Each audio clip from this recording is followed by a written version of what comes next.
All right, good day to you. My name is Fred Oakman, and as always, with me today is Mr. Jake Peters. We are PS. This is awesome, a PlayStation podcast. This is episode 332, and this is a show where we share our feelings about the current state of PlayStation. But before we get on the show, I want to invite you all to subscribe to our channel on YouTube, youtube.com/PS.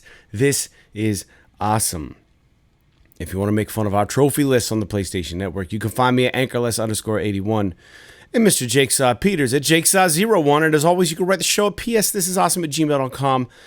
But we prefer you write us over at our Patreon site if you are signed up. You can also write us on our YouTube channel. But make sure, most importantly, you're telling people about our show. Hey, you're at the office. You say, hey, John, what do you listen to? And he says, I don't know. I listen to this fucking show. It kind of sucks. I'm over it. And hey, I know these guys that talk about video games. You should check it out. Spread the word however you can. Leave some comments, rate our podcast, whatever you need to do to get the word out there so we can get some more listeners. And as a reminder, we're a video podcast, so you can watch our show on YouTube. You can also write us on our YouTube posts. We post these episodes every week. They show up on Wednesdays. And feel free to leave comments in them there as well if you want. But like I mentioned before, for new and or long-time listeners, we have a Patreon site. You can support our show for $1 a month. As Jake mentioned on his solo show last week, it's literally 4 quarters. It's 4 quarters a month. If you can throw it our way, it means a lot. And I know we haven't been exactly super consistent. I was really, really sick recently, and I'm still kind of getting over it. But we do try to give our patrons early access to the shows. Usually they have them on the weekends, and then they air publicly on Wednesdays. So if you want to be a part of the one and only $1 club, you'll get a shout out. You'll get a free sticker in the mail. And you go to patreon.com/PS. This is awesome. It's that easy. Go over there, sign up, be a contributor, be a friend of the show. And we appreciate it. With that out of the way, Jake, how are you doing today on Sunday? It's going good. It's been pretty rainy today, so doing a lot of catching up on chores and build a set of temporary doors for our study because we're getting ready to tear the walls out in that room. So I needed to block it off so the cats don't go in there and, like, I don't know, fall into the wall or something. Other than that, we played a show yesterday. It was really hot, but I was surprised at how well the show went, to be completely honest with you, considering how well we were all received. Things considered. What's that? How well we were received there? How well we played, how well we were... I mean, just generally all of it. I think it went pretty well. Yeah, Nate said he had, like, the worst mix. He thought we sounded like shit. He was like, I really thought we sounded terrible. He was like, I know it. He didn't say he thought we sounded terrible. He essentially just said, I have no idea what we sounded like tonight. Well, I don't know if I was just in a good spot or whatever, but I could hear, like, Nate behind me. I was obviously standing right in front of my amp. I had Troy's amp right next to me. And then I was getting enough back from the monitors that I could hear you guys pretty well. And, I mean, I feel like it sounded pretty good. People seemed to enjoy it. And, yeah, I was concerned because, obviously, the guy that was doing sound, I don't know, has he ever done sound for us before? Not for The Flood. He's done sound for One Off by Land a couple times. So, he seems like a really great dude, but you never know what you're gonna get when you got a new guy doing sound for you. Yeah, right. And so I mean, but to be honest with you, I wasn't out in the front of the room, so I don't have no idea. I mean, people said it sounded pretty good, but my biggest complaint about the whole thing was just the fucking rat's nest, man. Like I don't know why. Yeah, the cables were. Why they had the cable snake, like, literally in the middle of where the band stands. And then, like, so everyone was freaking standing on cords. And I don't know if you saw that they had that, like, power strip that was just, like, dangling from one of the PA, the powered PA speaker. Mm-hmm. And, like, all this shit was kind of hanging out of it. And I was just like, I was concerned that at any time it could have all come crashing down.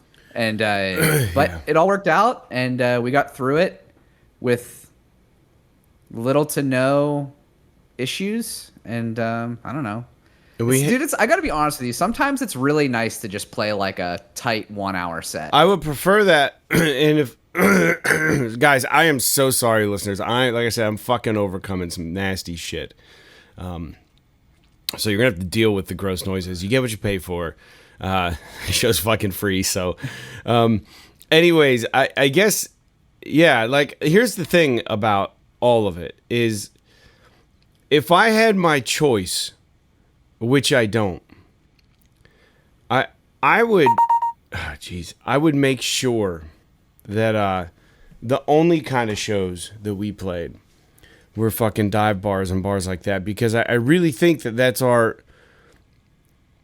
crowd, man. Like, I feel like the style of music that we play, it's not your top classic hits. It's not, Wagon Wheel. It's not it's not the Lumineers. We're not doing a lot of 90s songs or even modern songs. Like, we're just, I would say that the Flood, honestly, on Saturday bordered on a rock and roll band, even though we have an acoustic guitar in the band. Like, I really do. And I think we showed up and we're tight as shit and we sounded good. And we did play a lot of originals. We played two cover songs and played 3 cover songs in an hour. But I just think that that's our audience, man. Like the fucking blue collar fucking, I'm gonna go eat some wings at the fucking local bar for $6 and drink a couple beers, and it's a smoking bar, which kind of sucks for me when I'm singing, and I know it bothers Troy. And it's not ideal when you're a musician because your shit starts smelling like smoke, and like, I don't like to go home and feel like I need to take 3 showers. But I feel like our sound feels at home in a place like that. And it's weird to say that, but I think what we're bringing to the table doesn't always really sit at like a fancy brewery, or doesn't always sit at like an outdoor festival. Like, I think like a place where maybe the bathroom's a little sketchy, because I mean, to be honest, like, we come from punk rock, like my writing style, my approach, and like, I don't know, man. I feel like the sound just sounds better in a place like that. Like, it just translates better.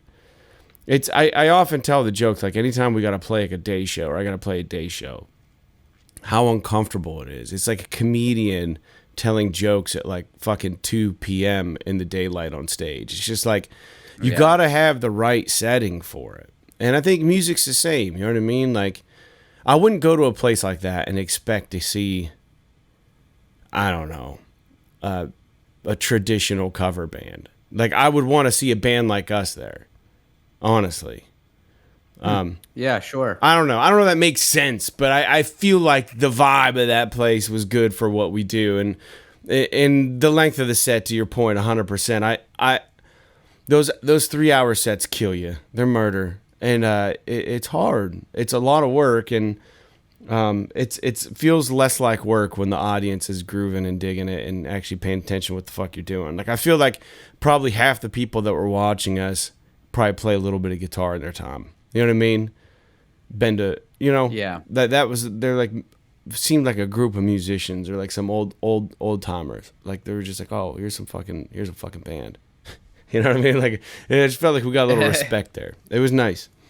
But anyways, I'll let you keep talking. I didn't mean to cut in front. I think I got something with my drink. No, you're good. I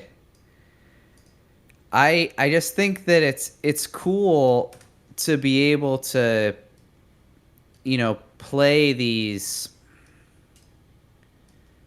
shorter sets where you can really, you don't have to worry about like the stamina of it all. Like, you can have a beer and then feel like you can really just focus and bang out a good solid set. I mean, even like an hour and a half, 2 hours isn't so bad. 2 is even fine. But, yeah. but it's like on those 3-hour sets, especially when we play in the evenings, like by the end of the gig, like I'm starting to fade. Like my focus starts to fade, Yeah. and typically I make like if I make mistakes, they're generally always at the end of the gig, not like at the beginning. And it's not because You're drinking, I'm not or prepared or anything. It's not because I almost never drink when we play shows, but like it's just that you've been standing for 3 hours. You've been playing, focusing for 3 hours on 40 songs or whatever the fuck we're playing. And, it gets to be something. But anyway, I mean, that's kind of a long roundabout way of saying that just like, I thought that the show went pretty well. And, I'm generally happy with how it went. with what went on. I mean, it was kind of, I was a little bit weirded out by the 4 o'clock time slot, but to be honest, it was kind of nice. I mean, we finished the gig. We kind of chilled out for a bit and chatted and all that. And Played then to some people. We were able to, get home and still, like, Sarah and I were able to still make dinner, and then had time to go out to the local Dairy Inn and get some ice cream, and then we weren't up until like freaking 1 o'clock in the morning, like a lot of times we are. So anyway, that's a little bit of a tangent, but yeah, it was a pretty good day. Yeah, music is a lot of work. Like, to your point, man, like it really is one of those things. Excuse me again. Sorry, guys. You just have to fucking deal with it. It's certainly one of those things that unless you do it, it's almost impossible. It's almost impossible to explain to somebody what it actually entails. Like when you do it at even a little bit of a professional level like we do. Does that make sense? Sure. It's a really difficult thing to explain. And you guys, while you do contribute so much time and energy into it and learning the songs and doing the practices and committing the schedule to playing the shows to like loading to unloading, there's still even more on the back end of like trying to orchestrate getting the gig, promoting the gig, and then like I don't know if it probably happens to you too. I know it does because when we talk, you and I talk once in a while about these shows, and I'm getting ready to post on the YouTube channel here real quick. Wow, we're talking about this fantastic band picture we finally got, which I think turned out really good. It's there for a second for anyone who wants to see it. There's a story behind this picture if you're watching the YouTube version of the podcast. This is our new band picture for Fred Opening the Flood. You can see Jake and I right up front like badasses. But what I was saying, where I was going with that is like leading up to the show, I can't even tell you the number of times I get messages. What time do you guys go on? How busy is it going to be? Is there going to be parking? Do you know who else is going to be there? How long are you playing? When is the show over? Are you sure that? And then like when there's multiple bands, are you guys playing first? Or when are you guys playing? Like from family, from friends, from other, people in bands, like all day. Bing, bing. What time are you leaving? You want to hang out beforehand? Bing. What, it's like, and then like band members, bing. Do you have a set list for tonight? Bing. And it's just like, it's nonstop. It's literally nonstop, the days of those shows. Like it's just constant, just churning. And it's just like, fuck. Like, it's like you really don't get any peace from it. So it's a labor of love. But that picture I posted, here, I'll put it back up, is we have not had a picture of the band. This is the Flood. Me on the left, Jake on the right. That's Troy behind me. He plays in One Up by Land. He's also in The Flood. He's our steel player, electric guitar. That's Nate in the middle. He's our drummer. And then Jake's wife is back there hiding out in the shadows with her black dress. She looks like she's like the only morbid one. We're all in white or something light except for Nate and Sarah, which is hilarious. It looks like we're the band and they were just walking by and photobombed us. But it wasn't really planned, but we had been trying to get a current photo of all of us. And I love that picture the more I look at it, because it literally reminds me of like an old, you remember the music magazine Spin back in the day? Yeah. It'd be like if they were doing like an interview with our band, like that would be the Spin photo of the band. Like, The Flood or something. Like that's what it would look like, which is hilarious to me. It looks like it came straight out of Spin magazine. But we that was completely freeform. We took that picture ourselves. We used Nate's water bottle to set the phone up, and I'm happy with it. I'm glad we have a band picture finally, because I have so many people that ask, do you have a current band picture? And I think it's kind of trite to show a picture of your band playing music, or maybe it's trite the other way around. I don't know, but we finally got a band picture, and we had no clue what we were doing. We were just like, I don't know, get in front of the camera and I'll set the timer. And we took a couple. And surprisingly, it requires a couple to make sure you have one that's usable. But yeah, you can't just take one and just say we're done. But so that was also the fruit of our efforts on Saturday. But this sickness has not been good, man. Anything else, Jake, that you want to talk about? I have one little anecdote to bring up before we get into game talk. No, not really.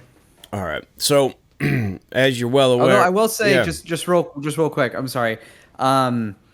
Doing that solo episode was kind of fun last week. It's definitely a different thing. Like I mentioned when I was recording it, like you feel like you have to talk constantly, because if you don't talk, it's just dead air. Yeah. So like every time I would go to take a drink, it was like, oh God, I got to drink this really fast because, I don't want there to be dead air or whatever. But surprisingly, like it wasn't as difficult as I expected. I mean, there's enough stuff to like keep you busy, especially if you're like I was just reading stuff on Push Square and talking about it. And I don't know, it was pretty cool. Hopefully the people liked it and they didn't get too turned off by my my solo presentation. But yeah, we hopefully don't have to do that too often. Or your Jake Peters sense of humor. Yeah, it's so funny. Yeah, the intro song is literally you just making the noise of the intro song with your mouth, because I didn't have it. Yeah, I didn't have anything, so I was literally just like even like the OBS thing. Mm-hmm. Like I said in the show, how I literally went on YouTube and just took a screenshot of the fucking full screen of one of our videos and then just deleted our faces and put my face in the middle. Like, thankfully I had OBS and I know how to use it, but everything else I don't have. Yeah. Well, I have felt like garbage. I listened to like the first like 15 minutes while I was in the shower the other day, and I was like, this is good. He did a good job. And then I shut it off, and I want to listen to the rest of it, honestly, because I think you did a good job. It's not easy, like you said. I've done one, and thank you for doing that. And for the listeners, if you're wondering, if you don't watch on YouTube, that was aired on YouTube pretty timely enough, but the actual audio feed for the PlayStation podcast, if you're listening on Apple Podcasts or wherever you listen to your podcasts, I don't even know where they are. I don't even know what podcast things are anymore. If you're listening on a podcast stream, you will have noticed it just showed up recently, 331, and that was because we were having trouble extracting the audio from Jake's video, but we got it figured out and it's uploaded now. So there will be continuity in the episodes on our feed. So if you want to listen to Jake's solo show, it's episode 331. This is episode 332. But I will say something real quick before we get into some game talk. There's not a lot of game talk. There's some, though. But I'm in that golf league with my dad this year, and we are winning more money than we have any business to win. Yeah, it's fucking weird, man. Like we're starting to earn resentment from the other golfers. They're starting to resent having us in their league, I think. So the way the golf Why league is works, that? well, because we're making all the fucking money. Like, we're winning all their money. We're just fucking scraping them off the floor. Like, we're not great golfers, and we've been in first place for a long time. So our handicap when we started this season was really bad. It was like, we play in a handicap league. My dad has not been a good golfer at all since we started the league, and everybody knows this. He has come around a little bit this summer, as have I. My golf game's been pretty good, knock on wood. But we have skins, and then we also we haven't won a 50-50 yet this summer, but we have won many. We've won 3 skins week after week after week, and then just this last week, we have a couple hole prizes, which is like closest to the pin or longest putt, and I won a closest to the pin on a par 3, and if I would have made the putt, I would have won fucking skins on that hole. But it was a really tough green. We both missed the fucking putt, which sucks. But needless to say, we've made $200 in this league in the last 4 weeks. There you go. And the problem is that, like, while we have a handicap, they separate the skins out for handicap skins and regular skins. So, like, if you're... You can, I don't know exactly how they do it, but they know the numbers, but we've won consistently. Like, I straight up got a 2 on a hole, and then our handicap applied. So treated as if we hit a hole in one, like on paper. So does your league adjust your handicap as the season goes on? Yeah, so our handicap has dropped 5 strokes in the last 4 weeks because we've been fucking killing it. That's good. So they do adjust it, but they only adjust it, I think, for so long, and then they're like, "This is your handicap for the summer." But, like, I think that they're. I mean, we can't go into the clubhouse now without them just being like, "You guys smelling green again today? You guys smelling cash?" And, like, it's just like we're just getting razzed from all these players, and they're starting to get a little butthurt about it, for lack of a better word. Like, they're starting to get. Fuck 'em. Yeah, that's what I'm saying. Like, fuck them. Hey, you know what? Fuck 'em. Get closest to the pin, asshole. You know, It's fucking not- chip one in from 120, from 98 yards or whatever the hell I did. Chip one I'm in. sure if they like, 'cause most of those guys, I'm sure played last year, so Yeah. they probably know that it's not like how you guys played last year. That it should be apparent that it's not like you guys are sharking them or something like that. It's just like Sandbagging like people. You're yeah. having a good year, is all. That's all. We're I just mean, getting lucky. I mean, and I thought three weeks in a row was enough. Like, every time we've shown up, there's been an envelope with our name on it, just fucking pulling cash money out. And, like, it's just like, all right, here's the card fee. You know, like, we've been playing free golf for like 4 fucking weeks, and then some. So it's kind of silly. And then, but I mean, like, the thing of it is, and I won't get into details, but because of changes at work, I might not be able to finish out the season there, and it sucks because we're actually in second place of all the teams, and if we make a running for the playoffs, that would be so fun for he and I, because this is our 3rd year in the league, and we're going from 0 to hero this year, and it's so fucking cool. And there's not even a lot of pressure. Like, we get out there and we just fucking swing, and it's just like, my drives have been great. My approach shots have been pretty on the money. My shots, I'm not duffing a lot of things. I'm not topping shit. For the most part, I'm hitting pretty clean. And, like, if you know your club's distance, you can play pretty good golf, you know? You don't have to play great golf, but, I mean, as long as you're not fucking things up. But anyways, I digress. I just think it's really funny that we're doing pretty well this year in golf, and I'm sure the listeners are pretty excited to hear that as well. That aside, there's not a whole lot going on in Fred world. Just been kind of busy. I don't know if you'll be able to see this. I'll show you something I printed, and I'm currently in the middle of painting this thing, which is kind of dope. Let me try to get it in a place where Jake, maybe in the, yeah, you can probably see it in your camera there. This thing's pretty fucking dope. It's like this mech thing, and I'll try to show it to the YouTubers. You probably can't really see it, but it's on this really big base, and essentially it's got like these three little dudes with gas masks, and they look like they have skulls. I don't even know that this is just a 3D print. These three guys were like individual prints. This guy was one big print, and you could actually swap out. Like one was a flamethrower, one was a turret gun. I wanted this guy to have two turrets. And then on the back, he's got, I know you can't see, but there's like a dead body that like it's running like cables into. Like he's like somehow like fed. Like, oh, that's cool. Yeah, it's fucking dope. Like it's like running on like, it's like sucking, I don't know. It's like maybe somebody, a dead person or like a comatose person is controlling the fucking machine, which is awesome. But I was just kind of starting a painting project and a print project, which was kind of fun. And it's got no gaming anything.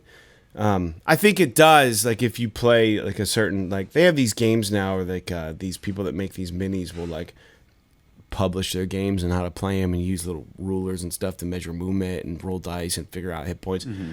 That's what this whole thing's a part of, but I thought it made a pretty cool diorama with like the three dudes in front. It just looks badass, so I'm working on painting that. It's very early stages, but that's really all that's going on. But we'll get into it, dude. Every episode, we talk about games that we're playing, and this episode I've got a little bit of something to talk about. I'm actually playing Dave the Diver, and I don't know if I mentioned it, but I did beat Deliver Us Mars. Yeah. But Dave the Diver is really endearing. I know it's gotten really great reviews. So the long and short of it is it's a procedurally generated underwater game. You play a character named Dave. He's a diver. He requisitions fish, items, ore, irons, secret maps, treasures from the ocean. Just off of this ocean is a sushi bar, and it's kind of like 16-bit or something. Like it's not like it's pixel art, but like it does the thing that like the SteamWorld game does for conversations. Like it displays actual text, but you just hear like and that's so like I love that. I don't know why it works so well. So like you don't have voiceover, but you still have like a sound to associate with characters, which is kind of actually pretty nice. So it starts off, Dave's at home. He gets a call. His buddy Cobra, which I love because it sounds like a G.I. Joe reference, is like this old dude with sunglasses. He's got an open shirt, and like he's kind of like a big wig, but a friend. And like a Sully kind of character from Uncharted. He's like, "Hey Dave, we're opening a sushi bar. We need you to dive and get us some of the best sushi. And get us the best fish." And he's like, "All right, when do you need me?" And he flies out. And as he's flying out, the credits start and the game begins. And you show up at the sushi bar, and they kind of give you a rundown of how the game works. And the controls are absolutely great in the game. The water controls are great. They feel really good. There's all kinds of different fish. So the game runs on a couple different mechanics. So not only are you requisitioning fish and items from the ocean, the items you pull out, first off, they're like any game you would imagine. Like you have a weight capacity, and you also have a depth meter. You can only go so deep with the diving suit you currently have. And while the ocean changes, the items you need to find are still in there every time you dive in, but it just changes to keep it kind of fresh. You dive in, you start with a harpoon gun, you shoot it out, and it shoots, and then you reel in a fish, and then you get a fish. Once your carrying capacity exceeds, you swim a little slower. The reason this matters is because you have an O2 meter. All of these things are upgradable as the sushi bar makes money.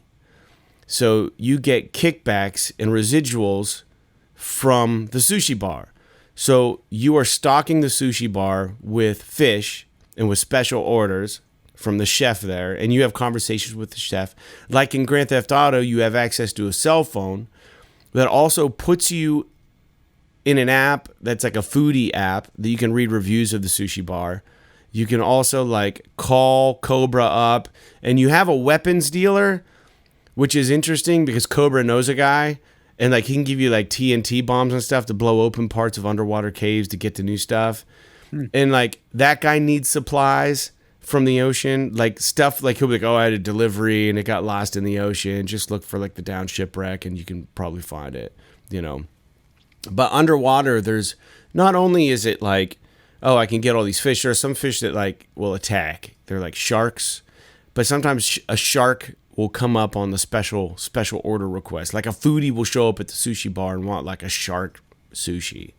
And now you got to go find like a shark and like defeat it in battle underwater, which means you should probably upgrade your weapon, which means you should probably bring in enough money to pay the weapons guy. So like there's all these building mechanics underneath the game, under the hood. They keep it interesting and refreshing, and they're always implementing something a little new. So that isn't all, though. The sushi bar doesn't run on its own. You manage it. You run the sushi bar as the gamer.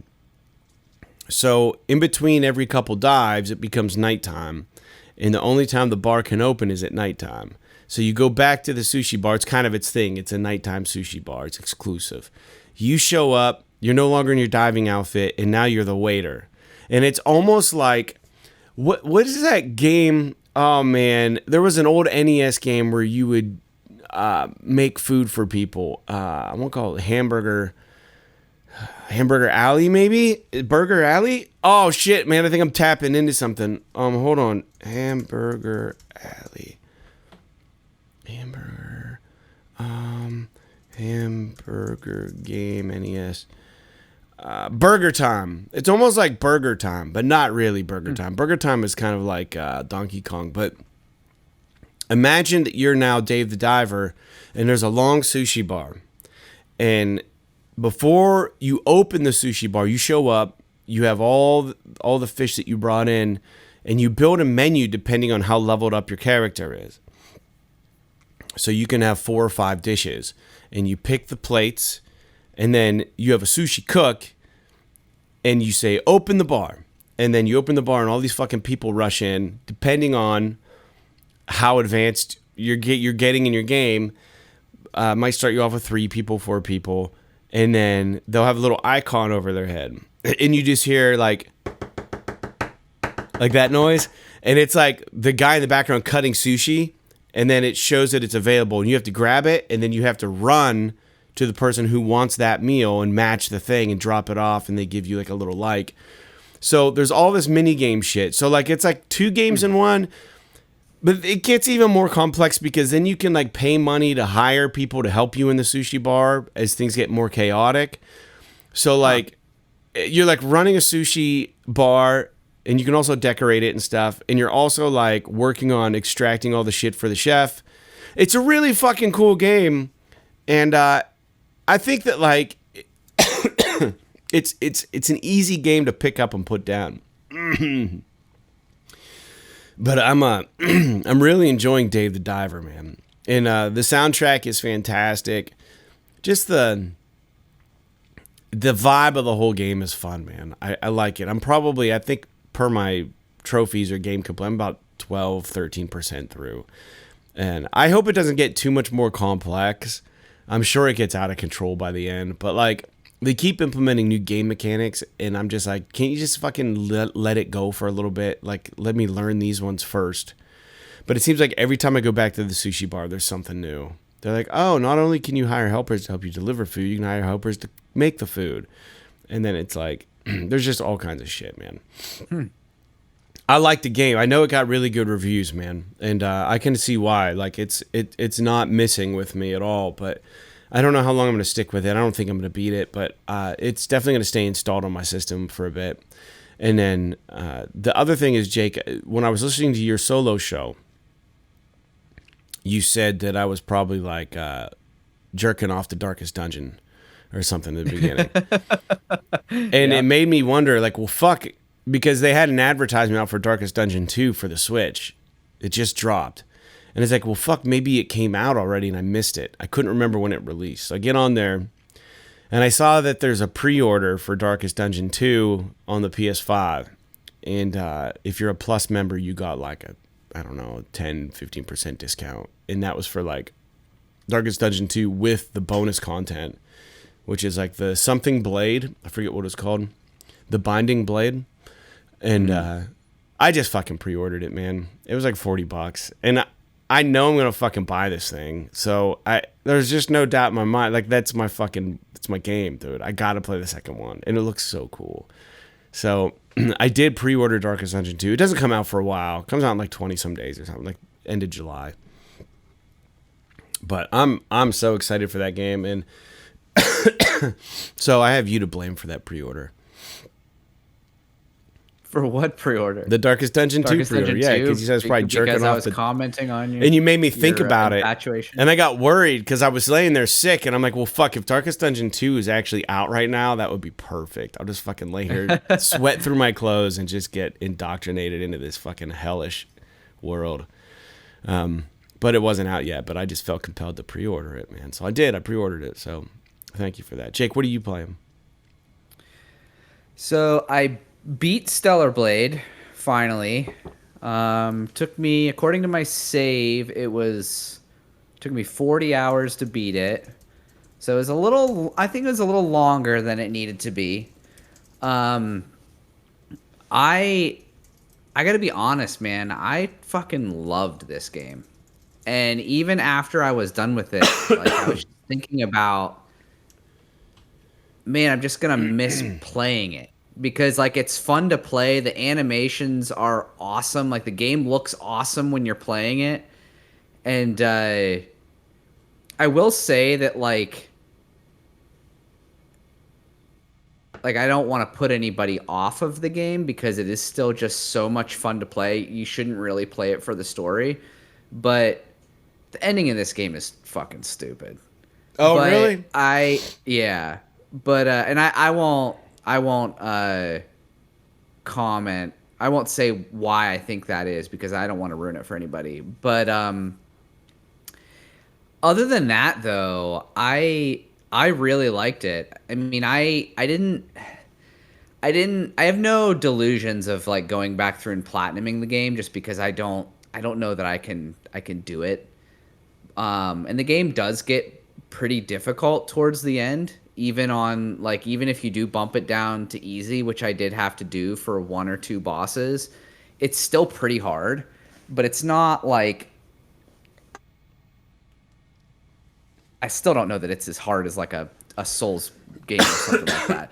But it's so awesome. Like, they give you so many tools. It makes the combat super fun. Like, watching, like, doing all the combos and the fucking counters and like wearing out the bad guys and then just like laying into them with all these special attacks and stuff. It's really cool. Not to mention, I've talked a lot about like finding all the different outfits and like there's a lot of like lore that you can find and these little like soda cans that you can find. And so it is really neat. I'm excited to see, especially like the last probably 20% of the game is really fun because they take you to like a new environment where things are the environment changes up a little bit and the enemy types that you fight are a little bit more mechanical, a little bit less biological. So it like changes things up a little bit. I gotta be honest, I really enjoyed it. And I'm sure that if people have been listening, they know that I've been enjoying it, but I'm glad to be done with it. But to be honest with you, I have no idea what I really want to play moving forward. I've been trying to find a list of games released in 2024. Can't find one. Like, I should be able to literally Google PS5 games 2024, and it should literally pull up just a fucking list that's every game that's been released on the PS5 since the beginning of January until now. But no, it's like either all of them start from like June. They just completely wipe everything before June because it's all new releases coming up. Or it's like these old convoluted articles where it's like every single game they list has like a something they wrote about it, so it's not like a comprehensive list. But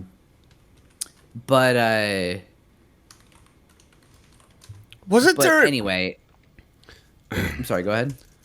Wasn't there a Steam World game that we both wanted to play that came out this year?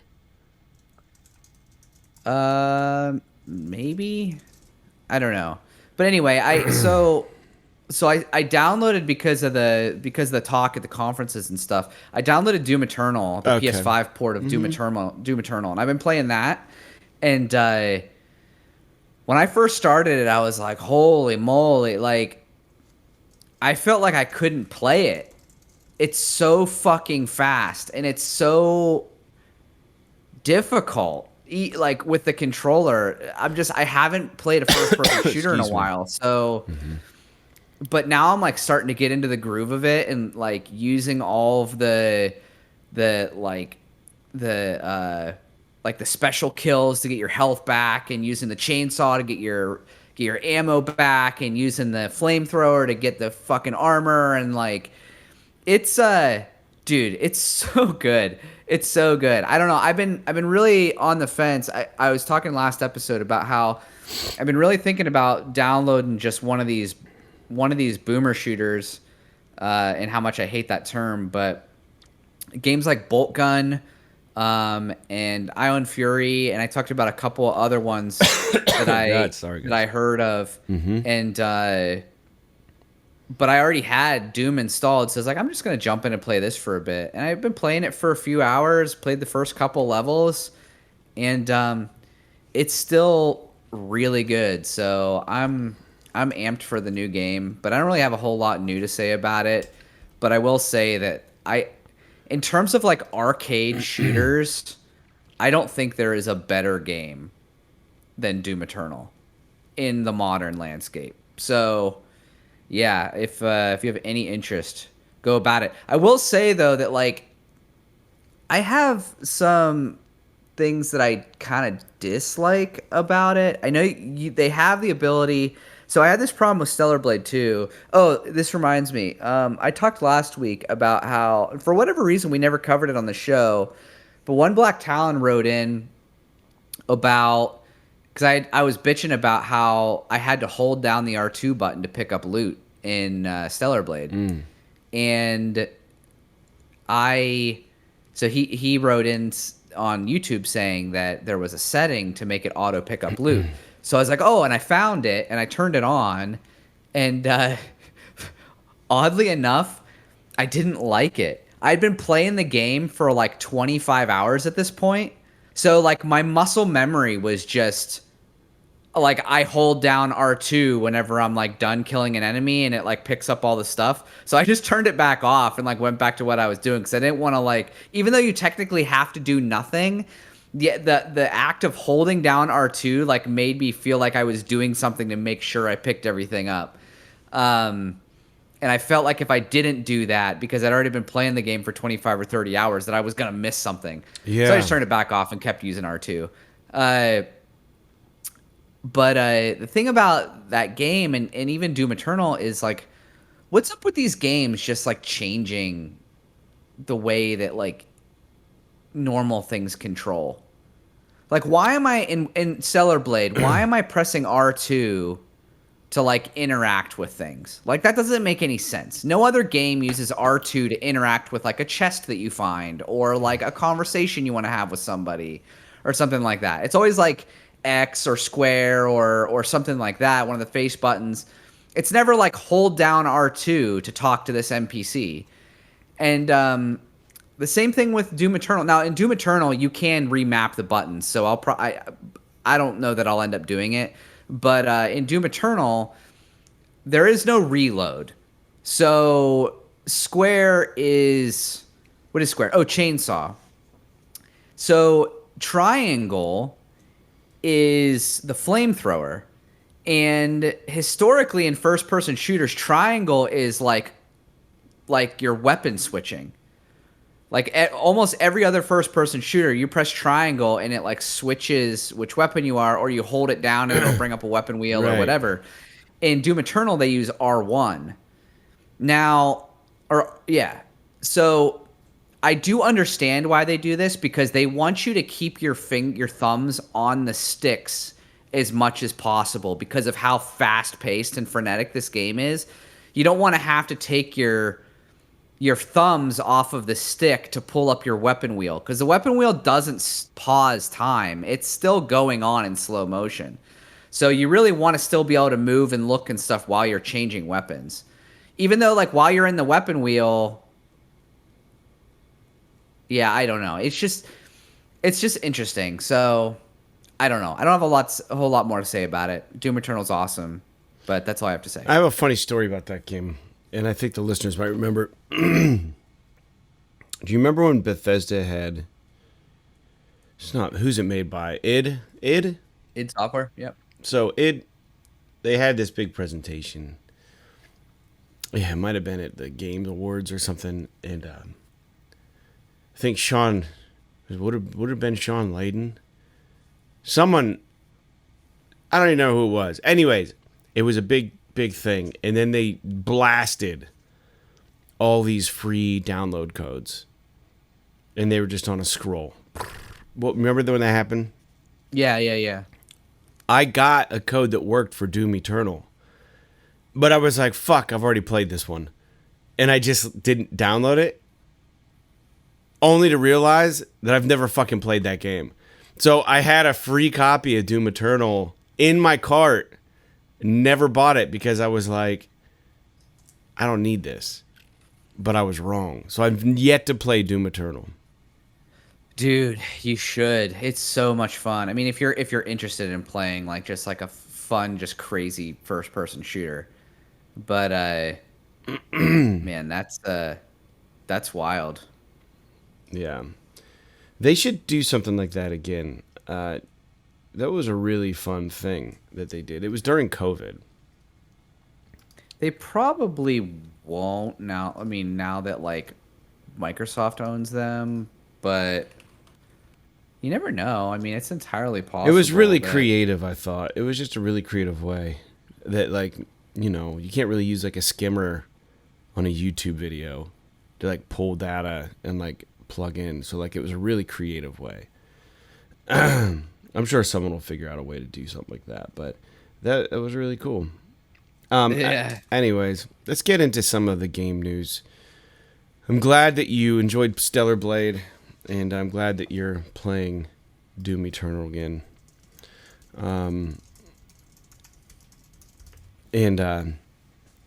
We don't have any listener feedback. If you guys want to write the show, you can write the show whenever you want. You know how to reach us. But we're going to get into some game news for the week.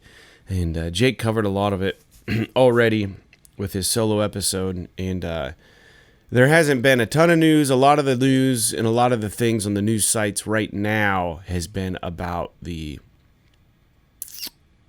Elden Ring DLC. So anywhere you go, everyone's just talking about how great that was and how good of a job they've done. So props to them for that. That out of the way. Let's get to the news.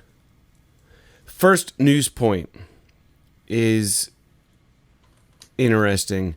There are rumors, Jake, going around that Sony, this is not confirmed, but Sony is now pulling a lot of the funding that they had invested into PSVR 2, into the headset specifically. And this, of course, is coming off the news with a recent AstroBot developer from Team Asobi, Nicolas Doucet, who indicated that AstroBot was never intended to be a PSVR 2 title. The new one. They're talking about the new game that was announced. And it was designed, from his words, it was designed for the quote-unquote big stage from the very beginning. So this goes to show you that, like, Sony doesn't consider VR2 the big stage or even part of that dynamic. And this interview came out with, what was it? No, it wasn't music industry. I don't know who the interview was with at this point. I can't even remember. But it was with somebody. I found this article on Push Square, and the big interview with Nicolas Doucet about AstroBot, and they said when they started developing this title at Team Asobi, they had no intention of making a VR2 game. It was made for the flat screen. So while that is probably good for a lot of reasons, because that's the version we're getting, which means it'll probably be creative in its own right now, but like it doesn't bolster confidence in the VR2 headset. And I think with Sony making this dongle to use the headset for others, for PC, only shows their desire to move more of these headset units. They were kind of probably a little bullish on what they thought was going to happen with the sales of this. It's a great headset, but if you look at any of the fine print on this dongle, it doesn't, they're saying that if you use it with a computer, you're going to be locked out of a lot of its really innovative hardware, like its innovative things, like the cool things it does with the rumble and the fucking the two great games. Now I've not played a lot of this VR2 stuff, and regretfully, because I really have enjoyed it. I've done the Resident Evil games. I've done 2 of them now. I did 8, which is, I forget what one that one is, and then we did the remake that you and I both played. Maybe I've done 3 of them. No, I didn't do 8. I got too scared of 8. I need to go back in and play 8, I think. You never finished 8? Not in VR. No, I did the other 2. I did the 2 remakes. 3 and 4. There's only a couple spots in that game that really, you kind of get acclimated. It scared the shit out of me for like the first half hour. Yeah. To an hour. And then after that, I kind of acclimated and got a little bit more comfortable. Because I think the problem with that game was that like it was so hardcore compared to what we were used to in terms of like what you have to do as far as the shooting goes, the manual reloading, all of that kind of stuff. And I think that once you get the hang of that, you start feeling kind of like a badass, and the game doesn't fuck with you as much. But it is still pretty spooky. I love 8. I mean, I got to be honest with you. That experience I had with Resident Evil 8, it's up there as far as like my favorite Resident Evil experiences ever. So, probably gaming experience ever. Yeah, well, especially in VR. Yeah, for sure. So like, just thinking about like what is offered. So the Kayak VR game's great. I really did enjoy Moss 1 and 2 on VR. I downloaded the upgrade for Thumper, but haven't played it yet on VR2. I enjoyed Beat Saber. Enjoyed the hell out of it. I haven't downloaded any of the music packs. I should. Everything I've done it. Gran Turismo, fucking amazing. Even the Switchback game was a blast, and I haven't finished that, and I don't know why I didn't. So I know what I'm doing this October. I'm gonna dive back into some of these spooky games. I know that they've made even more available on VR, and there's just something about that whole fucking vibe. And I think there's, we have that new one. Behemoth is coming out from the makers of Saints and Sinners. I haven't even played Saints and Sinners. I haven't played that in VR. There's a lot of shit. Do you know is the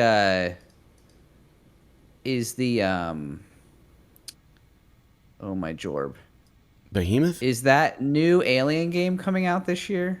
Oh, I don't know if it is or not. Excuse me, but I don't know what. I think they teased it. I mean, like I think it's around the corner. I don't think it's far off. So I mean that's something to look forward to for fuck sure. But there's a lot of games that I'm actually really, really emphatically excited for. But like, they got to do something, because even owning it, and even it's one wire, you plug it right the hell in. The controllers are easy to charge. They last long enough. They feel comfortable finally. I don't do it. Like, what is the disconnect? Like, if you have a gamer such as myself that knows that I've switched back VR, locked and loaded, and I haven't beaten it yet, and I know I like it, what's keeping me from putting the headset on and doing it? Like, what is that hurdle? Because you have the same issue, Jake. Like, when I'm in the world, I fucking love it. I'm like, wow, this is awesome. I forget how cool it is. But I don't feel the tug to put the headset on. And I don't know what that is. It's too active is my problem with it. I don't like the fact, even though it's not a lot of work, the fact that I have to move my coffee table, either get a chair, or if I'm standing up, make sure I'm standing up. Then I got to put the headset on. Then it's like you got to get the controllers on while you're getting the headset on, which sometimes can be a little bit of a trick. And then like you go to play it, and it's like, oh, your boundary needs reset up or something like that because something's in the way. And then it's like, even though they've made it pretty easy, so easy, it's still a little bit like it's. Especially because I do most of my gaming first thing in the morning. The last thing that I really want to do first thing in the morning is like strap all this shit onto myself and then be like super active, especially if I'm just crawling out of bed. You're not strapping a lot of shit on, though. That's the thing. And it feels like you are, though. It feels like the barrier of just putting all this shit on. Like, it's just like, no, you just put a headset on. You just put a headset on, grab 2 controllers. That's all it is. I guess like putting the ear buds in feels like another chore because then it's they're dangling, and then you got to find them, and then you got to make sure you have the right one in the right ear.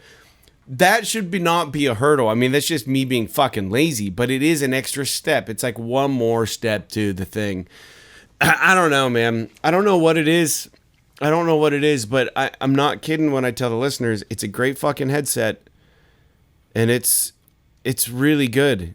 And if you can find a deal on it, if you're remotely interested in it, I'm sure they're probably going to be going on sale again soon or something. But I wouldn't expect to get any. I mean, I never played Call of the Mountain, but I heard it was more like a tech showcase. But that's one thing I didn't play. But they really leaned a lot on third party developers for this unit, and it's kind of a shame. There's that Metro game that's coming out too. That looks cool. Yeah, I'm in on that shit. I just gotta use it, man. Thank God it's just been sitting untouched and unfucked with. You know what I mean? It hasn't like fallen. It hasn't like. It's just sitting there on my entertainment stand. Like it's right. Nothing's. Hasn't been dipped in water or thrown outside in the trash or anything. So I mean, it's ready to be used. Anyways, we'll keep moving on. But that's kind of sad to hear that they could be pulling funding from it, but. I think the Sony's done with VR after this. I think they're done with it. I think that this probably has been, they had to know it wasn't their fault when the first VR system didn't really take off. And they really put a lot behind this one. Now, they didn't put a lot of development behind it as far as the titles and stuff for it, but they did push it quite hard, I think, the system and stuff for quite a while when it came out. They really, all the Horizon commercials, I remember them. There were tons of them for Call of the Wild. I don't know how many units they pushed, though. But anyways, it's sad. The next one, we don't need to keep gushing over this game, but it's important to remind the listeners. Warhammer 40K Space Marines 2 now has an extended gameplay overview video. It's pretty long, and I mean, sign me up. I'm here for that. Yeah, it looks really good. I did actually end up watching that video, and it does look really good. So I can't wait to play it. I do wonder if there's going to be some sacrifices made because of the fact that you can play the whole campaign in co-op. So I do wonder if there's going to be some stuff that would be a little bit more special if it was tailored to like a uniquely single player experience. Like there might be some shit in there where it's like, whether it be enemy balance or it be like the way the cutscenes work or it be this, that, or whatever. I don't know. I bet they give you AI Space Marines that just come down with you and fight with you. Either that or you just play by yourself. I mean, it could be completely innocuous, but I'm just curious is all. What if it's like Journey? Where it's just like randos that you don't know their names, but they're in there with you. No friendly fire. You don't know who's an NPC and who's not. Yeah. Yeah, that would be interesting. But I will say it looks really good. I liked basically everything. I mean, I'm not going to do any of the multiplayer stuff, but I did like what I saw. Mm-hmm. And I think that I think it might end up being pretty good. I mean, it's cool that you're playing as the same character from the first game, even though it's 100 years in the future.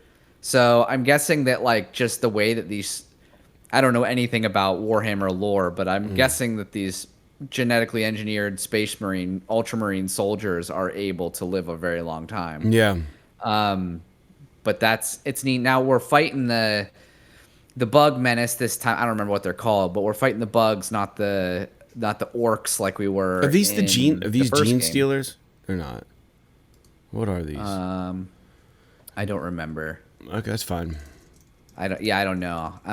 Like I wonder if we're gonna come across any of like the Chaos Space Marines or any of that kind of stuff. But they're like swarms of something. I forget what they are. It looks cool. So, yeah, I'm excited.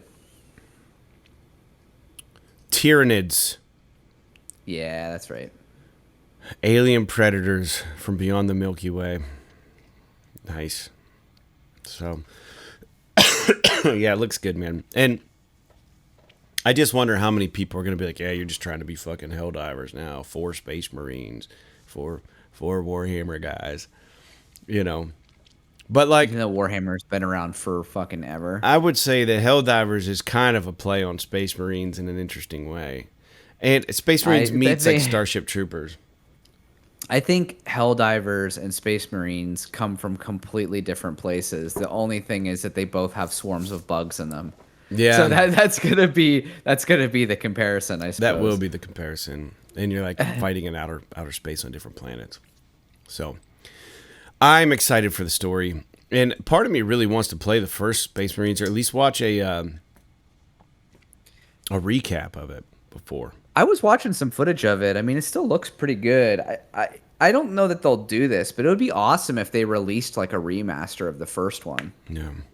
Because you can't play it on. You have to go back to PS3 if you want to play it. Yeah, you can't do it as is. And there's no way in hell that I'm turning on my PS3.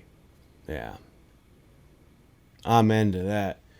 All right, well, dude, next news point here for the episode here is our old friend Sean Layden.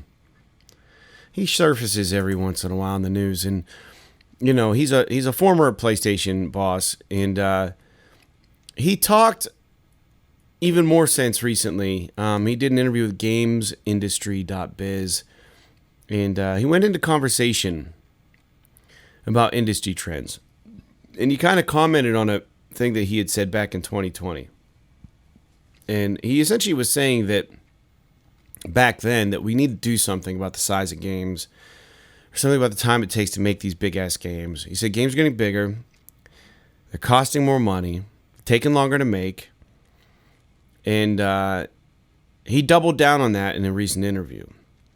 And he recently said, and I got to give it to Sean Layden because I like him or not or whatever. I mean, he makes some salient points here. He says, we live in a world where only 32% of gamers are finishing games.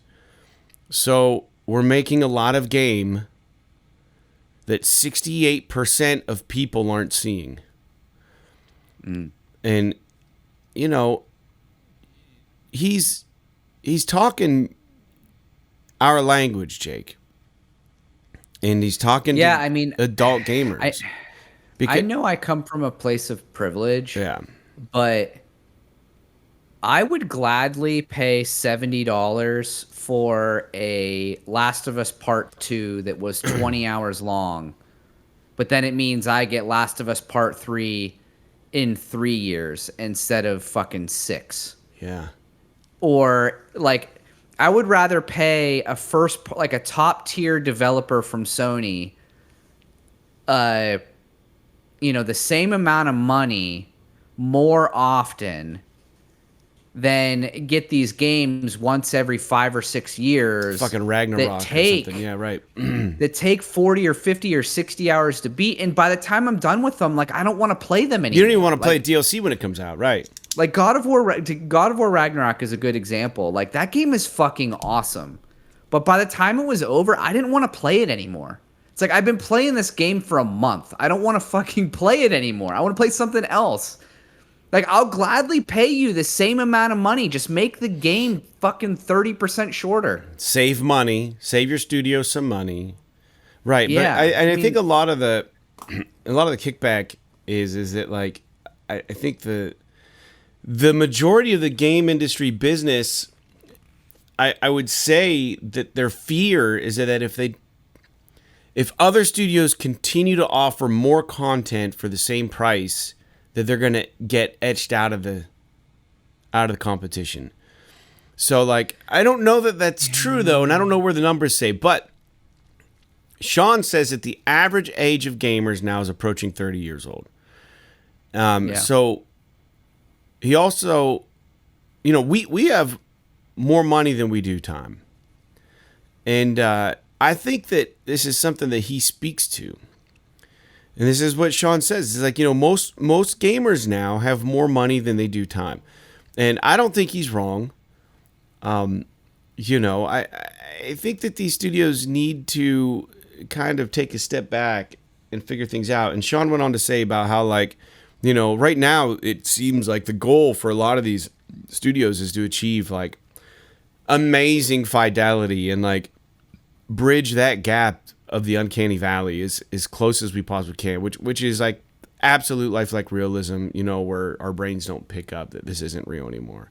But he said that maybe the goal should be more towards game design and creativeness and inventiveness and, like, finding a way to make engaging games that are shorter and not trying to lead people on. Oh, here's another fetch quest. Here's another fetch quest. Here's something else you can do. Here's something else you can do that's not really irrelevant. Stay in our game. Stay in the game. Rack up your hours. Do this. And then he went on to talk also about how we can't rely solely on AI because, and this is pretty smart, he said AI only looks in one direction, and that's backwards. And it can only learn from things that have already occurred. Which is how AI works until it becomes sentient, which I hope never fucking happens. But, like, it creates the illusion of having a mind of its own. But it really is just taking data from existing shit that humans have made. So Sean, again, I think hits the nail on the head. And he says, this issue isn't for AI to fix. It's just for fucking people to figure this shit out and make it work. We don't need these long ass games. So you can go on a riff on that if you want, Jake. I don't know. I'm with Sean on this. I'm tired of long ass games. And like I said, I'm playing the diving game. I don't know how long this game is, but every time I go back to that sushi bar, there's a new mechanic they're throwing at me. And it's just like, this is almost a little too much. And had it stayed the way it was about 3 sushi bar visits ago, I probably would be in it for the long haul. But they just keep throwing new fucking shit at me, and my old brain can't keep track of it, nor do I care to at this point. Like, it's overload. Well, here's the thing is that, like, I think that if these developers were or these publishers or whoever were charging $70 for a game that was 5 or 6 hours long, like, I understand why people were mad about oh god, what was that game that came out that was made by the Dead Space guy? The Dead Space spiritual successor. Their spiritual successor. Why? The Callisto Protocol. Like, I understand why people were a little bit upset because, like, the Callisto Protocol was a full-price gig, and it was only, like, 7 hours long or something like that. So that's not what we're talking about here. We're talking about games that are fucking 50 hours long when they could easily be 20 or 25 hours long. Like, I'm not saying that we, like, yeah, people want more. Like, if the price of games is going up, like, people are inherently going to be a little bit more guarded about their purchases. They're going to want to get more for their money, yada, yada, yada. But I think that a lot of times the padding that they're putting in these games is actually just doing a disservice to the game itself. And, like, I don't know, man. I just really think that the people that are playing these M-rated, like, AAA games probably have the time and money that they're okay with the game being 20 to 25 hours instead of 40 to 50 hours for just a straight line single player game. Like, for example, Stellar Blade, that game did not need to have an open world component. They could have removed the open world component and dropped it down to like a 20-hour game, as opposed to like it took me 40 hours to beat that game. And I would have been thrilled with that. If they just like gave me the golden path with like some offshoots for side quests and things like that, but gave me some backtracking and stuff, but not like these like open world sections where I got to fucking run around a map. It is just taking my time because I have to run everywhere because the fast travel system sucks. Right. It's like that type of stuff. It's like you're just padding the time out with this. And I think that gamers are smart enough to know that they're not getting more bang for their buck with these things. You're just wasting their time. And like I said, I mean, a little bit of a privileged perspective on my part because I can afford to buy some of these games from time to time. But it's like I buy like 4 or 5 full price games a year because by the time I finish a fucking game, it's been like 2 months because of the limited amount of time that I have to play them. It's like if you just shorten these games up, made them tighter and more exciting experiences, right, I'd buy a lot more of these games from you. But a lot of these games get lost in the shuffle because I don't have fucking time to play them. Like, I mean, every year there's probably half a dozen games where I'm like, yeah, I'm definitely playing that. I say on the podcast, I'm definitely playing that. And then I just never play it. Yeah, I don't know how many times. Because, I'll look into that. I'd like to try that. Yeah, it was just never fucking. Because it's, I spent fucking 80 hours, 90 hours playing ostensibly 1/3 of Final Fantasy VII. And it's like, bro, this game doesn't need to be 80 fucking hours long. Cut that shit in half. I'll still give you your $70 and I'll be way happier for it. Right. But maybe their data says otherwise. I don't know, but I think it seems like, at least in the core space, the gamers are starting to get a little bit tired of the bloat. Well, I just checked. Yeah, sorry. Go ahead. Yep. And I guess that's just all I have to say is that I'm thrilled with the games that we're getting, but man, if you could turn them around faster and make them shorter, tighter experiences, more complete, I'm all about it. I'll pay the same amount of money. I'm just one guy. Yeah, and I'm looking at my trophies for 2024. I have not played a lot of fucking games, man. I have not. Resident Evil 4. I started The Last of Us Part 2 Remastered, but I have 0 trophies. So I bought that, and I was going to fucking play it, but I didn't. The Finals. I played the shit out of that game. I really liked that one. Final Fantasy 16. Got some trophies on that. Helldivers 2. The Devil in Me. BioShock 2, 1 trophy. Started that and quit it pretty quick. Callisto Protocol, beat that game. Sifu, started it, dropped it pretty quick. Rollerdrome, started it, dropped it pretty quick. Trek to Yomi, started it, dropped it pretty quick. Deliver Us Mars, beat that game. And then I'm in Dave the Diver now. That's it. It's all I played in June. Or 2024. It's pretty weak, dude. And there's no big AAA titles here at all. Not one AAA title. Helldivers 2 is Deep Silver, and that's not, I guess Final Fantasy 16 would be a AAA title developer. But I don't remember playing that. I don't know this what's year. up. Like my PS profiles, I was just looking at it, and it's not update. Like it hasn't updated my fucking trophy list since December. You gotta tell it to update it. How the fuck do I do that? You type in your thing and you say update. For those who don't know, it's a website called psnprofiles.com. You can go in there and check your shit, and it'll show you your game. Jigsaw01 update. Processing games and trophies. Let's see here. I must not have been on it for a while. Excuse me, guys. Because I am kind of curious after. Oh, here we go. Last played. So let's see. 2024. I've got Proteus, Beat Saber, Vertigo 2, No Man's Sky, Death Stranding, South Park: Stick of Truth, Immortals of Avium, Helldivers 2, Final Fantasy Rebirth, Resident Evil 3, Fallout 4, Animal Well, Stellar Blade, Doom Eternal.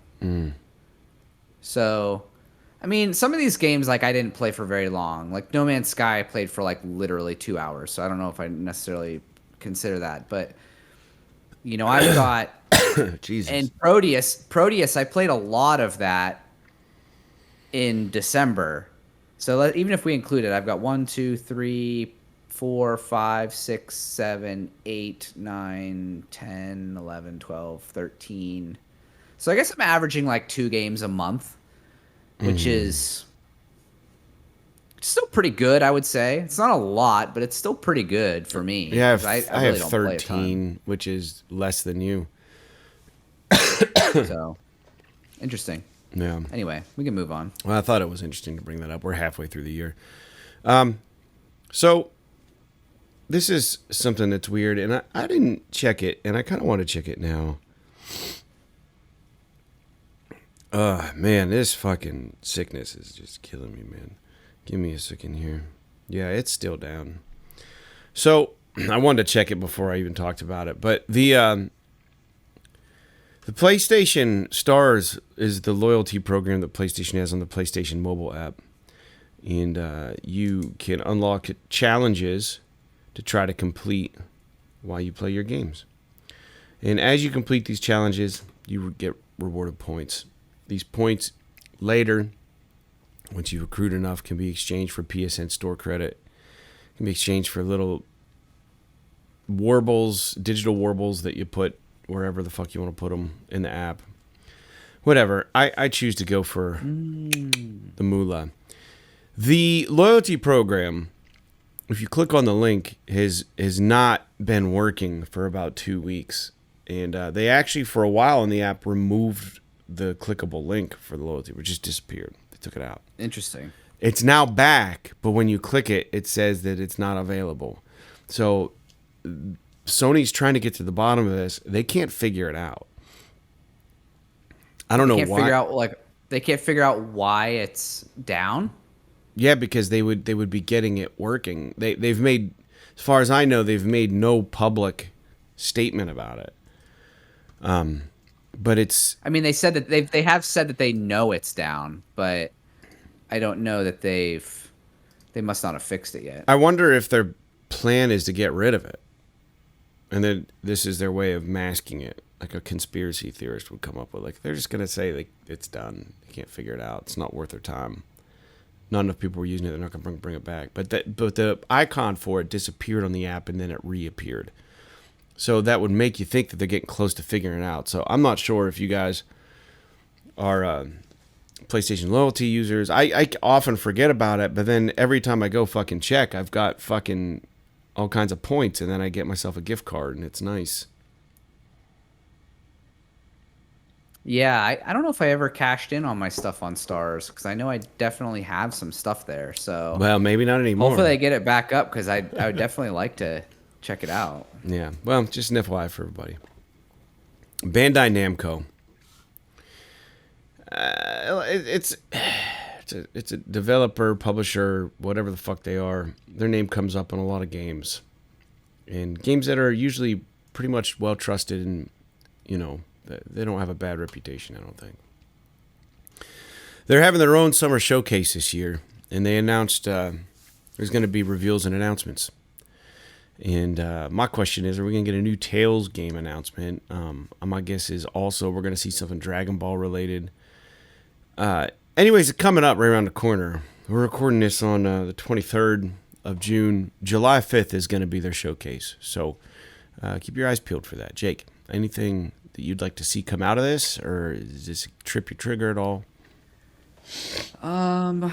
No, I mean, usually Bandai Namco has something interesting to talk about. Like, I know they're in charge of the Souls franchise and all that, but I don't know. I don't really have any major affinity for a lot of their games. Some of them look interesting for me. I just don't really play a ton of them. But I mean, I'm always interested whenever new announcements are made, so we'll see what they come up with.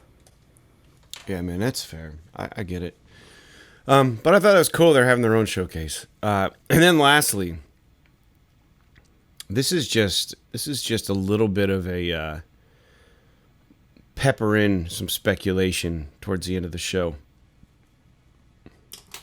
Let's not forget about Bluepoint Games. That's all I'm going to say. They're working on an original title still. It's still confirmed. They're still working away at something. We have seen, or at least I have seen, some rumors about an Uncharted remake for the original Uncharted. Could this be what Bluepoint is working on? They say they're working on an original title. To me, it's not an original title. It's not original. It already exists. Yeah, I don't know. I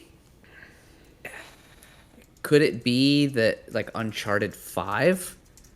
Because that's technically a new game, even though it's within the Uncharted universe. So it could be something like that.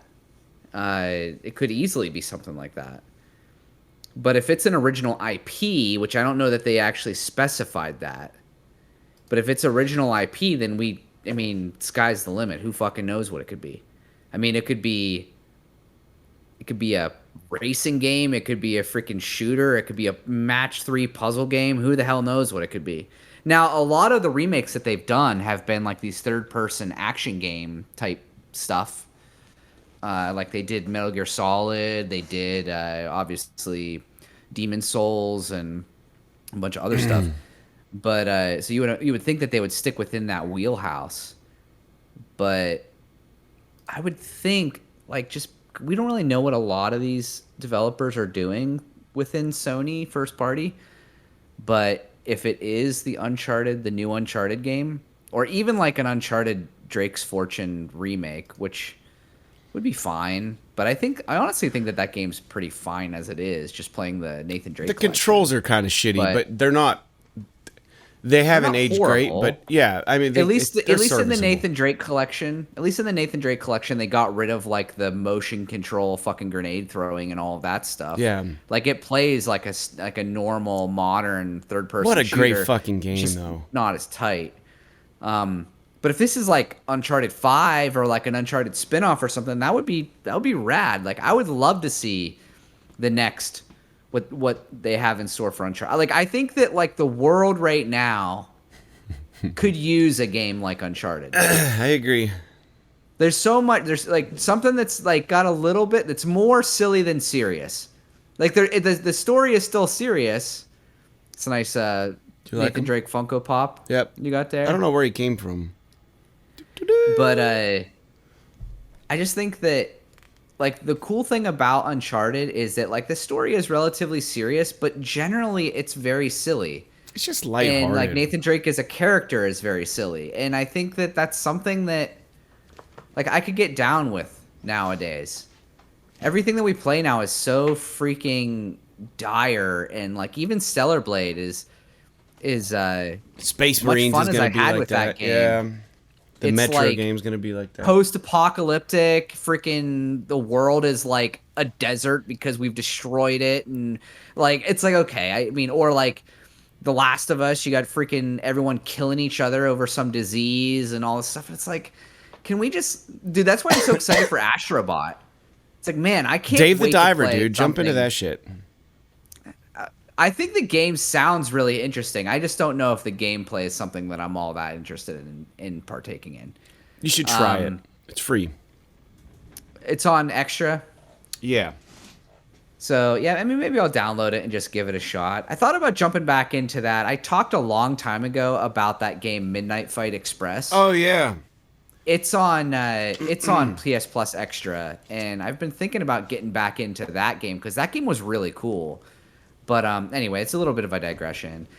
I don't know. There's rumors that there's going to be... I mean, obviously, we're going to have... If there is a PlayStation 5 Pro, there has to be at least one more PlayStation conference before that releases. So hopefully, like, with the PS5 Pro, they'll announce, like, a bunch of new games to go with it or something. And that would be really cool. And maybe we'll find out what Bluepoint's doing then. But fingers crossed that it's something a little bit more lighthearted. I know that, like, yeah, people will say that, like, oh, look at Concord. It's lighthearted. It's like, no, Concord is a fucking... I want story lighthearted. Yeah, that's a multiplayer game. That doesn't count. Yeah, I want something like an Uncharted or an AstroBot or a Ratchet and Clank or something like that is what we're talking about. Because even like Ghost of Tsushima 2, we know it's coming, but that game, the first game was fucking dire as shit. His whole homeland was overrun by the fucking Huns, and then the game results in like you essentially abandoning your family and your training, and like it's I don't know, man. I want something to put a smile on my face. Yeah. Like it doesn't have to be like I played The Stick of Truth recently, and that game is just so fucking funny. It doesn't even have to be like that. Just something a little bit more lighthearted. Right. Anywho, that's all I got. I was gonna say, and then we'll get to the new games coming out, and we'll close off the show. But I think you've touched on an area of games that I feel like there's a little bit of just a deficit. Like we don't have enough new ones coming out to get. There's no Sly, there's no Ratchet, we got AstroBot, like you said, but everything seems to be pretty, an Uncharted would be nice. But there's another area game and something that we haven't had in a long time. Now, maybe Space Marines fills this. But I mean, like, really, what game is doing an actual story similar to like what Resistance did? Like we don't have a good story-driven alien invasion save the world game. We don't have that. If there are aliens, typically the battles are happening on other planets. If there's a story-driven game, typically it's not involving aliens. So like I want those two things to merge like Resistance did. And they don't need to remake Resistance at this point. They can. I'd be happy with that. But like, can we get a first-person shooter, a good one, with today's cutting-edge graphics, a 12-hour to maybe 15-hour first-person story-driven game where the aliens invade and you're just a fucking badass, or you are put into a situation where you need to somehow... I would even take an escort mission in first person if the mechanics worked all right. Like something where like you're responsible for the fate of the world. But it could be like, imagine with today's technology in first person, you're in a fucking city, you're running through these fucking streets, they are blown to shit. So maybe it's a little more serious, but you look up in the sky and you just see like droves of alien ships just hovering. And you're just fucking trying to like, you know, every once in a while a laser beam shoots down or like an alien shows up and like it's fucking crazy. Like it's fast, it's teleporting, it's fucking all over the place, it's up in the rafters, it's you know, you gotta fucking take it out. Maybe you're trying to protect somebody, this person is the cure, or like somebody's the fucking cure. Why don't we have a game like this? We have it with zombies. Like, it would be so much more fun if it was future and you had cool ass weapons and it was story driven and important and there were moments of levity, but it involved aliens. Because I think people feel like, I mean, tap into something that's like a little more maybe possible than zombies. Aliens, dude. It's possible. It's not as it's not really probable, but I don't know, man. I just feel like Resistance touched on something so cool because you found yourself fighting in these like small towns or small cities in the US against an alien incursion, and it was so story driven and it was so neat, and we don't have anything like this. Doom is always on another planet. Wolfenstein shit is never that realistic, and it's just real campy. The Last of Us is, yeah, it's third person. It's really pretty. It's too fucking heavy. Can we get a game where we get really cool futuristic alien guns and we get to use them on them, and then like the importance of our levels is like saving the world? Like, why don't we have something like that with awesome graphics? Dude, you just want Resistance back, and it's fine. I get it. It doesn't have to be that, though. Call it whatever the fuck you want. I want that style of game. Yeah. But what you're describing is Resistance 3. So it's so good. Hey, yeah. I get it. But we're missing that. We don't have anything like that. Name another game that's that. I can't. Killzone, maybe? A little bit, kind of. I don't know. Not really. Yeah. I don't know. Fuck it, man. It doesn't matter. Let's go on. Episode 332 is coming to a close. And I'm still coughing up along. Every episode we talk about new games coming out. We have some new games coming out. And we're going to go over the list real quick. On the PSN, June 25th, Beyond Good and Evil is finally coming out. This is not Part 2. This is the original. This is the remaster. It's not a remake. PS5, PS4. Frogun Encore. Jeez. PS5, PS4. Graven on PS5, PS4. Until Then on PS5. June 26th, we're getting Go Jump. PS5, PS4. June 27th, we're getting XO1, PS5, PS4. We're getting Giganosaurus Dino Sports on PS5, PS4. We're also getting Neo Sprint on PS5, PS4. Planetarian, The Reverie of a Little Planet and Snow Globe on PS5. We're getting Pocket Bravery on PS5, PS4. Stray Gods, the role-playing musical on Orpheus on PS5, PS4. We're also getting Wanderer, The Fragments of Fate, PSVR 2. What the hell is that? 34 Sports Games World Edition on June 28th, PS5, PS4. We're also getting Last Night of Winter on PS5. And Spy Anya, Operation Memories on PS5, PS4. What is this Wanderer, The Fragments of Fate game? Did you look that up? I have no idea. I'm looking it up right now. Oh. This looks kind of cool. It's on Steam. It's got a 3 out of 5 on Facebook. What is it? It's a VR story-driven time travel game.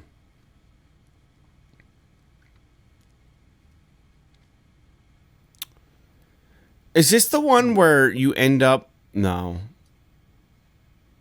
Huh.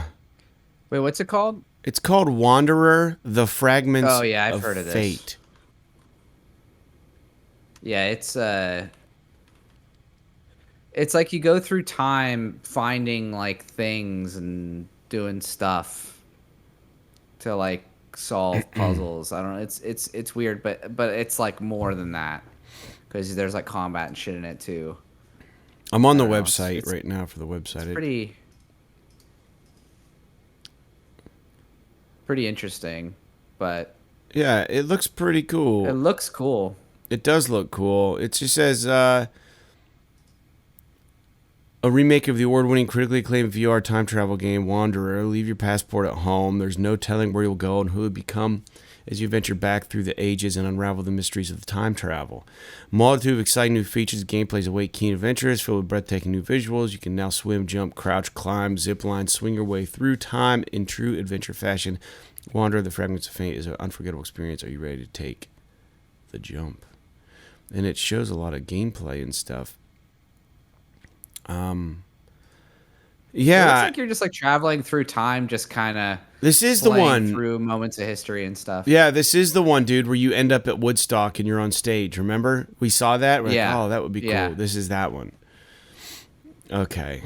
He's got like a super soaker in one hand, a crowbar in the other. On the cover of the, he's got wearing Chuck Taylors. He's got ripped jeans. He's got backwards. It looks kind of like he wants to be Bradley Cooper. But developed by Mighty Eyes. I don't know a whole lot about it, but it looks kind of cool, man. I don't know. I'm on the website. They did a nice job on the website. Interesting. So that's dropping June 27th for VR2 fans. But anything on there, Jake, that really speaks to you? Not really. Okay. Well, why don't we wrap things up? Oh, dude, I forgot. June 30th. There's more here. Real quick. Aka R on VR2. And Bloomtown, A Different Story on PS5. And Speaka Adventure on PS5. So none of those really say anything to me. Yeah. If we could phone a listener, we could say, hey, give us the name of a PlayStation game that begins with the letter O. And I don't know any of Outriders. All right, well, let's put that on the list here. Hold on. Outlast. Outer Wilds. We've already used that one. Outer Wilds, we'll do that one. I think we haven't used that one. Let's do another one that begins with Outlast. Nice. Got him. So now you guys know we're going to end it. Jake, do you have anything you want to say before we end the show? I got to upload this shit still tonight. No, other than Doom Eternal is on PS Plus Extra, so I can play it? Who has it should fucking play it. Yep. So is Doom 2016, which is also fucking rad. Yeah, I played that game. I liked it. All right. Well, thanks, listeners, for tuning in. Thanks for dealing with me hacking in your ear. Hopefully, I won't have that hoak toi. Have you seen that fucking meme? No. I'm not even going to talk about it then. I know the listeners know what I'm fucking talking about. Hopefully, I won't have that in your ear next time. But it's amazing how viral memes go. Like sometimes, like things just go viral out of nowhere. Like you wake up and then you're fucking famous for some shitty thing you said or did. Anyhow, thanks for tuning in. This has been episode 332 of PS. This is awesome, and I will hopefully have my health with me next week. I got 2 more concerts this weekend. And I'm playing Altoona, Pennsylvania on Saturday, and I'm playing solo on Friday at the Party at the Pines at Whispering Ponds, opening for a... Dude, we play in Conneaut on Saturday. That isn't this Saturday. Yes, it is. Unless you changed it. Oh, Buccia Vineyard. Sorry, yeah, you're right. We're in Conneaut. It's the weekend after, on July 6th, I'm at Altoona. Dude, I have so many good shows. Yeah, so we're at Buccia. Very good. We'll be in Conneaut, Ohio on Saturday. If you want to come out and hang out, making some noise out there this weekend. Hopefully the weather holds up. But yeah, so I don't know. Keep me busy, and then we'll be recording probably again on Sunday, a week from today. And I hope you all have a great week. Stay safe, stay cool, beat the heat. And with that, like Outriders, Outer Wilds, and Outlast. P.S. Yes. This is awesome. This is awesome.